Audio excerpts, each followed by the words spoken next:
Kashyap from LG Institute of Engineering and Technology. Now we are starting with a new chapter that is nothing but about measurement. So in this entire chapter we will study basically how the measurements are done in the semiconducting materials. In that, first topic is our flow probe method. But before we start that, let us understand the basic thing with respect to the flow probe, what we are going to actually measure. So that is our sheet resistance. And sheet resistance is also known as nothing but a surface resistivity.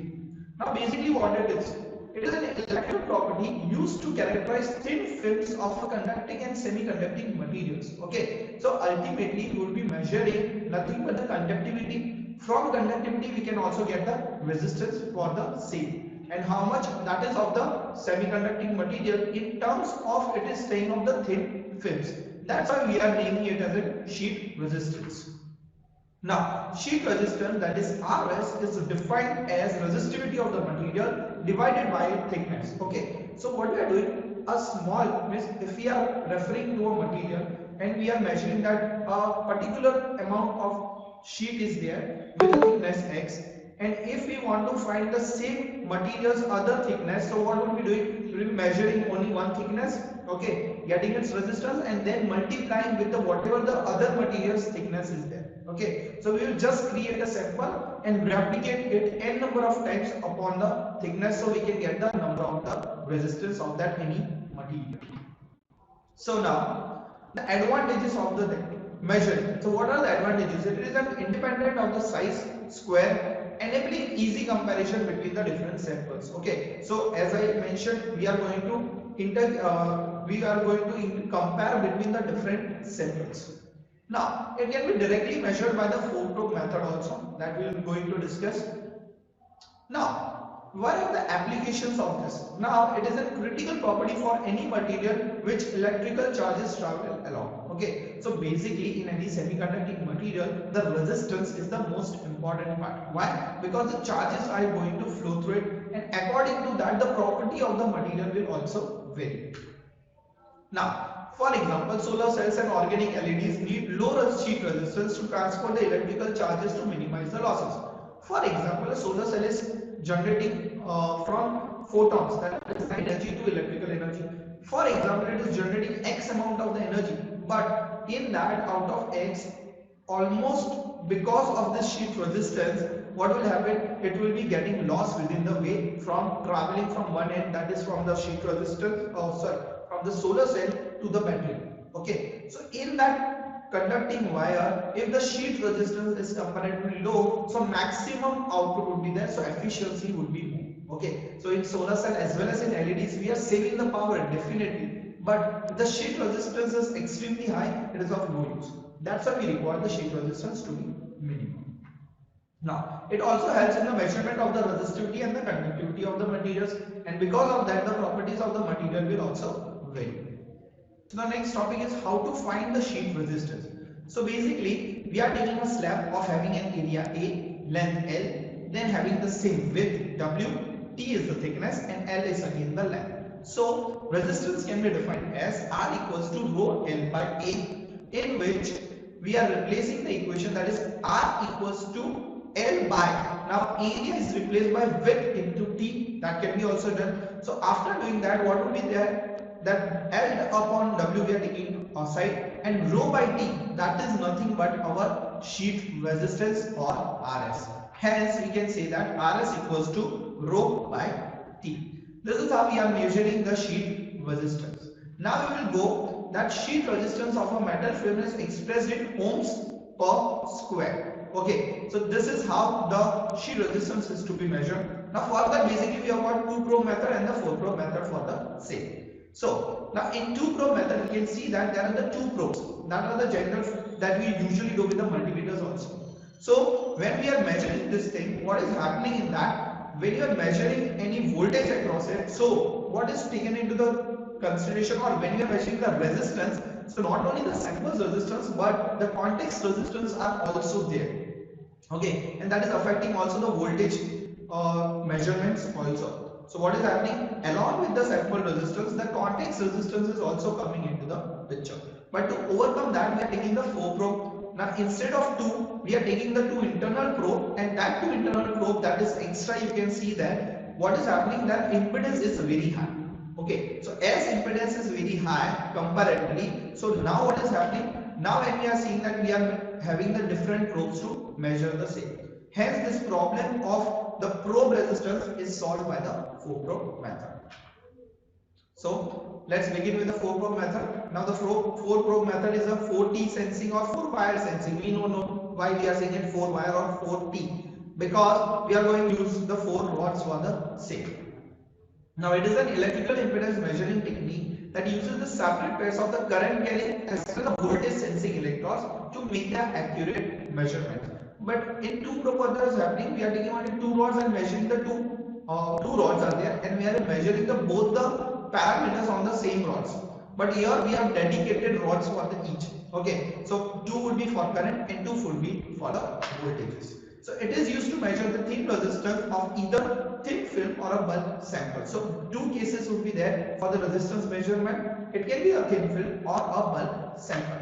So now in our case, the basic setup that is required in 4 probe, it uses the set of the 4 probes using the distance of S between them. Okay. Second, that will also get into our diagram. Second, current source is connected between the 2 outer probes. So total 4 probes are there. The 2 outer probes will be there. They will be with respect to the current source, and 2 internal will be with respect to your voltmeter. And a constant current goes through the outer probes. That is our setup.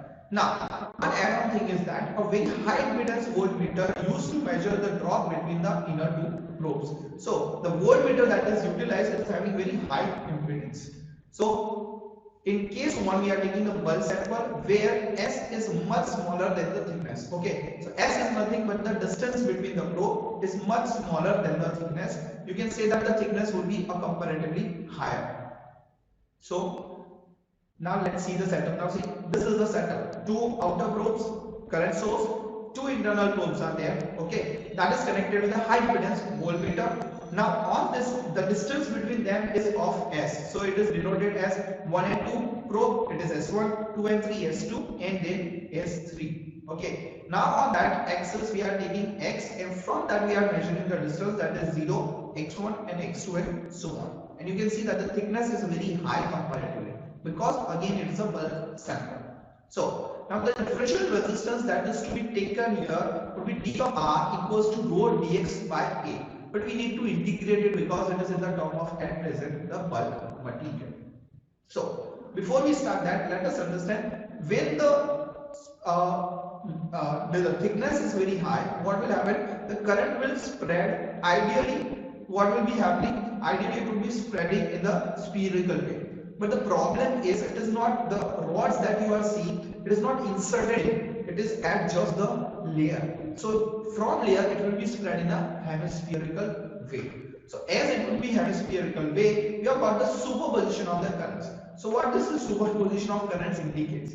Plus is the point that is red indicated from where the current will be actually entering, and minus is the point from where the current is getting out. So from that, what would the current behavior that can be seen is due to diagram. So this is how the distribution would be working. Now let's start with the derivation. So on integrating we will get, see, we were having d of R, then rho dx by A. That was the ideal condition. Now R equals to integrating of x1 to x2 rho dx by A. Okay. Now in that we know that x1 and x2, the distance from 0 to x1 was S. Okay, then equal distance. So probe 1, probe 2, probe 3, probe 4. All the distance is same, that is nothing but your S. But 0 to x is S. Then again x1 to x2 it would be what? It would be again S. So from, if we are considering from 0, the x1 value would be only S, but x2 would be 2 of S. So now when we are replacing the value, okay, so what we are taking? We are taking area, and area is nothing but our 2 pi x square in the bulk. So when we are sorting that out, and what will be the constants? Constants are just taken out. Okay, that is nothing what we will be getting as a constant, that is nothing but rho upon 2 pi will be getting constant, and n will be getting 1 upon x square d of x. So when we are integrating it, we will be getting 1 upon x minus. So now replacing what is x1 for us, it is s, and what is x2, it is nothing but 2s. Just replacing and integrating, we are getting this equation. Now after that, when we are sorting it out, we are getting ultimately r equals to rho by 4 pi s. That is our equation number 1. Now in that, due to the superposition of the current at the outer two probes, that is entering, that is probe number 1 and probe number 4, what will be happening? R equals to V upon 2 of I. Okay, so this is to be taken into consideration. Now just compare two the values. When we are comparing both equation, what we will be getting? Rho by 4 pi s equals to V upon 2I. So that will be giving us. Now when we are comparing it, so ultimately we were finding the rho. So rho equals to 2 pi s V by I. Now the main equation that we have got in the bulk equation, this is the equation that applies to the bulk samples, not thin film. Okay, so in that consideration, what is the consideration? That S is much smaller than the thickness of the material. So this was the phase number 1. Now case number 2, and that is the second phase, that thin sample. Now we can see that S is much greater than the thickness. So we can just assume that thickness would be very small. So when we are considering that, so you can see that the thickness is reduced to very small. Rest all the arrangement is as it is. Just the only change would be that the distribution of the current. So let's check out how is the distribution. Here again, the differential resistance would be dr of rho dx by A. Now we will see how the distribution of current is working out there. So you can see that the spreading of the current would be just in the ring manner. Why? Because there is no depth that much, or thickness is very less. So when you are seeing that, so you can say that again the superposition would be there, but the depth would be not there too high. So what would be the change? That would be change in the area that would be taking, that is spreading of the current. So again the same method on integrating, we are getting r equals to integration of x1 to x2 rho dx by A, but the area that would be taking out is 2 pi xt, because thickness is very less and it will be spreading in the ring manner. So taking out the constant terms, then integrating again the same methodology, you will be getting ln of 2. Okay, now again due to superposition, R will be equal to V by 2I. Now again compare these two equations. After comparing these two equations, we will be getting rho by 2 pi t ln n equals to V by 2I. But what is our prime target? To get the rho. Now when we are getting the rho value, rho equals to 4.53 t V by I, or you can just equate in the terms of ln also, no issue with that. So this equation applies to the thin film.